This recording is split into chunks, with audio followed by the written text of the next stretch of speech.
Okay, that is the finished look, you guys, and that is pretty much all the advice I have. Hey everyone, and welcome back to my channel. It's Lolo for those of you who didn't already know. So today we're doing another Make Up Your Mind episode, and we are going to be talking about basically trusting in your own sauce and trusting that you're going to be successful and that you're going to make it and all would be well. I feel like there's so many of us trying to start businesses, trying to do something like a little bit out of the box, a little bit quirky, you know, maybe not follow the typical 9-to-5 route, and it can be a bit daunting. Well, it can be a bit daunting for me anyway. And I feel like if I'm one person that's experiencing it, then there's somebody else out there in the world that feels the same way. So I just wanted to come and talk about my little like self-help tips and see if it helps anybody. And if it does, great. If it doesn't, then great. So yeah, I'm just gonna jump into the video.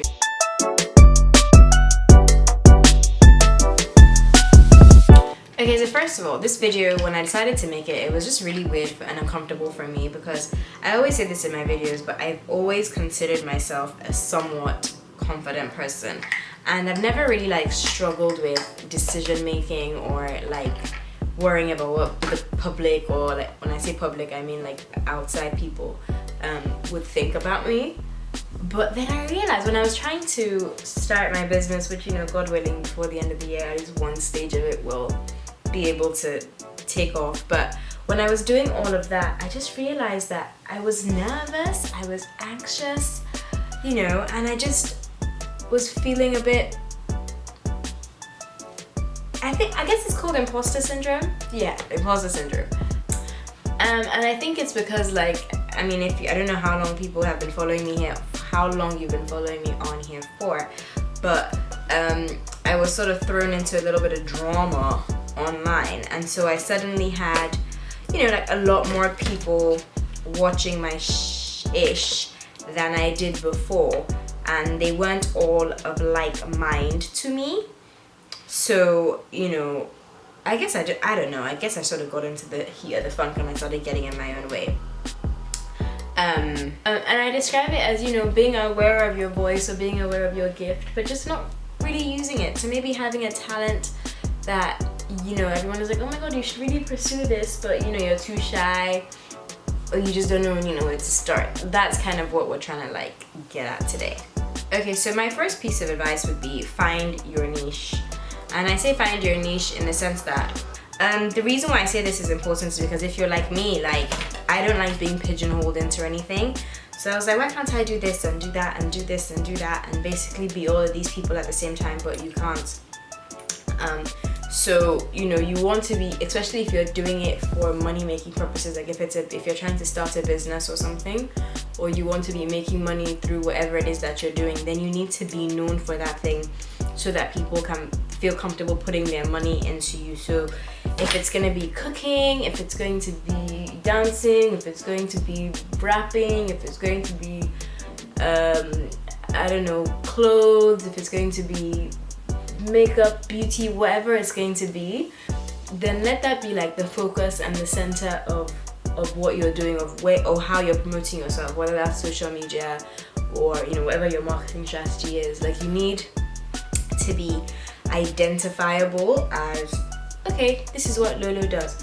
So for me, I was like, okay, that's why I was struggling between the whole YouTube, Instagram thing, because, you know, I was trying to do everything at once and it's just really hard. So pick what you want to do, and I found that Make Up Your Mind is just better suited for YouTube, so that's why I came back here. You know, I'm still a scatterbrain, don't get me wrong, but finding your niche and being able to focus on something definitely helps the process go a lot better. Okay, so the next piece of advice I have is about scheduling and not overworking yourself. So like, especially with content creating, if you're just getting into it, then the first thing I'll tell you is that it can be very time consuming. And if you have been doing it, then you probably have an idea that you can spend, you know, 4 or 5 hours filming a video that's 15-20 seconds, and that can be very infuriating.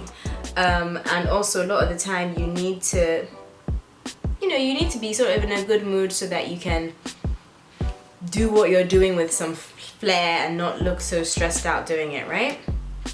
So I would definitely recommend that you get yourself in some kind of content calendar, to get like a book and sort of write, okay, on this day I'm recording this video from this time to this time, and give yourself some room, and then give yourself a few days to edit and a day or two before you have to post it, so that you're not as stressed. And if you do need to do everything in one day, then clear your day out so that you know that, okay, that's all you're doing on that day and you can get it done.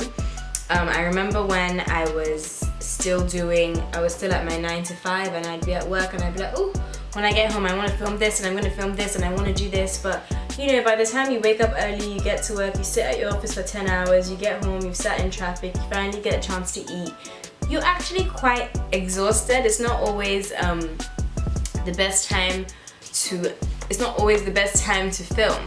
So I found that I was getting frustrated. Rather than just planning and scheduling all my editing for the week and my filming for the weekend, that would have been a lot more conducive. And even when I finally did leave my 9 to 5, I had to also discipline myself on scheduling, because I would want to wake up, go to the gym, film a video, tidy my room, edit that video, meet my friends for lunch, just do all kinds of things and still get that video out by 8 o'clock. And it was just so unrealistic, and I would have days where I get so frustrated because I wouldn't achieve all my goals. But actually, in hindsight, I wasn't setting very realistic goals. So I would say just make sure that you're scheduling and like not overworking yourself, so that you can stay positive about what it is you're doing. I remember there was this meme that said something like, oh, we all have the same 24 hours in a day as Beyonce, so there's no excuses, just get it done, or something like that. And you know, I actually want to say, like, that's probably the biggest piece of bullshit I've ever heard, because Beyonce has people who, as soon as she wakes up, everything is being done for her. Like, her food's being made, she's been driven, like her bags are being packed, all kinds of things. And if you have that available to you right now, oh my god, fantastic. But a lot of us don't, and especially if you live in a country like Nigeria, where even just getting from point A to point B can take 3-4 hours and literally take out chunks of your day, not to mention if you're working or if you have children and a home to keep up. So don't be so hard on yourself if you can't actually move as fast as you think you should. You know, like, trust in your own journey, and just trust in how long it's taking you. And it's much better to be consistent than to be flippy floppy.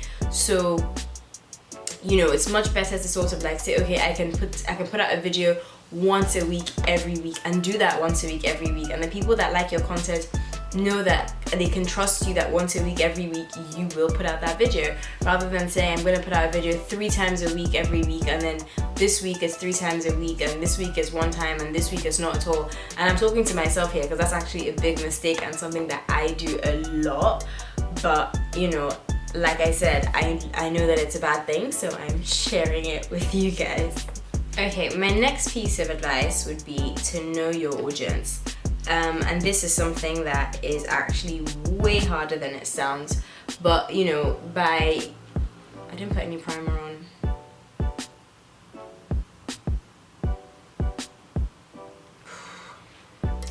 Anyway, it's really hard to know your audience, but it's something that's very, very important. So you can do this by, you know, sort of putting up polls, seeing how people respond, asking them what they prefer between certain things, you know, seeing which of your content does better than the other, and then you'll have a better idea of like what it is that your followers kind of want to see, or you know, that your market is interested in buying if you're selling something.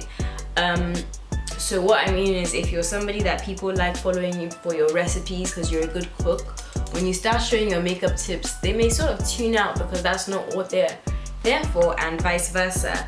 So just make sure that what you're actually putting out is what it is that people sort of want to see.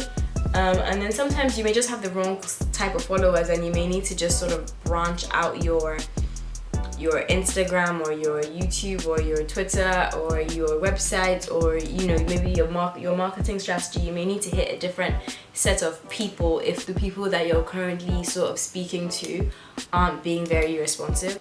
And the most important thing is to know that there's like 1,000 yous but only one of me, and so that means there's 1,000 me's, but 1,000 other people, and there's only one of you. So you need to sort of trust that you are unique. You are very, very, very unique. It's okay to start small. Like, you have to be willing to start small.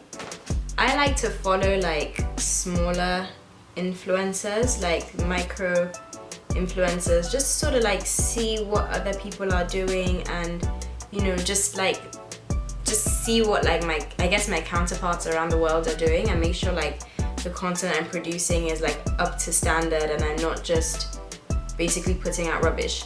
Anyways, there was this one girl that I was following. This was about 3 or 4 years ago, and she was someone I liked because she was just really consistent. Like, she would put out consistently good content, and she was a really pretty girl, really gorgeous, from Burundi, wherever that place is. And she was dating this Nigerian guy. So I just thought that was really interesting, and so I just used to follow her anyway. And so she was on holiday in New York, and she had made sure that this was when Fenty Beauty first came out, and she'd made sure that she bought I think it was Trophy Wife or something at the time, and she posted a good photo, a very nice photo, quality, clear photo, and tagged Fenty Beauty or tagged Rihanna or whatever it was. And then she got reposted by the page, and she got a lot of followers and views from it, and she got a lot of traction to her page, and she used it properly. She didn't let up, and she didn't take her foot off the gas, and she just kept on producing content. And now she, you know, I would say that I think she has 100k or something followers on Instagram, and you know, she's doing really well. And that's just an example of, you know, sometimes it's just luck. But when opportunity comes, like they say, if you haven't prepared, then you're gonna miss out on that opportunity. So I would definitely say, like, just make sure that you're always prepared for whatever opportunity could possibly come your way, because you don't know.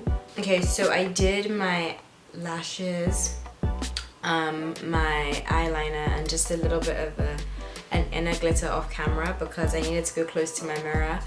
And this filming and doing makeup thing, it's not like very easy. So without further ado, just get back into the video. So I know this is gonna sound like very cliche, but confidence is key, and confidence is attractive. Like, and I know for people that don't have a lot of confidence, it's easier said than done to be like, oh yeah, just be confident. Like, I know it doesn't work that way, but confidence honestly is it's kind of what you need. Like, if it's that you want to be taking pictures, you can't be shy if people on the road stop and look at you, or if people call you vain, or like that you're, you know, narcissistic or obsessed with yourself or whatever. That's fine, honey. That's fine. Like, that is your opinion, and you are very well entitled to it. And just keep it pushing. Like, just let people have those opinions, but don't let it stop you from doing what it is that you're enjoying, or whatever it is that your purpose or your passion project, you know, is supposed to be.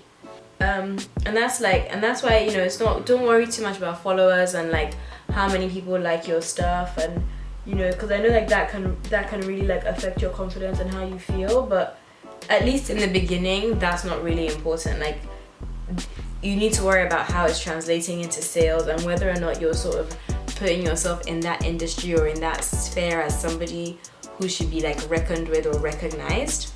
And with this confidence thing, I think it comes back to, you know, there's like a need for everybody to like just automatically sort of like blow, and like, I know how it feels to be working really hard and putting out content and just feel like, you know, you should be getting a lot more recognition than you are. But you really, it's like, if there's one person out there, like don't stop, because there's one person out there who is waiting every day for your post, or who is waiting every day for your advice, or who actually really likes that product that you make, or that small beaded thing that you do. There's somebody out there who actually is rooting for you. And it's important to know that like your friends are not your market. Like, if your friends aren't buying your stuff, if your friends aren't supporting your craft, that's fine, because they're actually not your market. Your market is a lot bigger, and it's people who actually don't know you personally. So don't be so like bogged down. I know it's hard, but don't be so bogged down with, oh, you know, this person isn't reposting this, or none of my friends have bought this, or that's fine. Perfect your craft. Make sure that whatever product, business idea, you know, picture you're posting, what video you're doing, whatever it is you're doing, make sure that you're doing it of quality and you're doing it well. So look, at some point people will have no choice but to recognize that you're good at your craft, and that's really what you want. You want it to speak for you. You don't want people to support you because of who you are. You don't want to be one of those people who has a lot of people hyping their product, but then nobody's actually buying it because it's all friends and family. Do you know what I mean? I love this Fenty powder so much. I'm about to go and get the Bobbi Brown compact powder as well, because I feel like that just takes your makeup to the next level. Last but not least, I would say collaborate and support. You need to find other people in your industry, other people that are doing, you know, what you're doing, or just sort of maybe similar products. See what the competition is like, see if you're falling short in any way, you know, if there's a different way that you can serve your clients. You know, don't be afraid to like learn new things, and don't feel like you know everything, because that will actually end up being your downfall. So collaborate and support with other people in your industry, learn from them, share tips and ideas, support them, and then in turn they will support you. And I feel like the influencer market anyway in Nigeria, I feel like would really benefit from that, and from people like supporting each other and sort of growing our own space rather than constantly like looking outside. Okay, that is the finished look, you guys, and that is pretty much all the advice I have. I hope this was really helpful for you guys. It's what I tell myself all the time, and although I'm still learning, I still figured that, you know, you guys would benefit from the same tips I tell myself. So yes, thanks for watching. Hit the subscribe button if you would like to, and I will see you guys in my next video. Bye!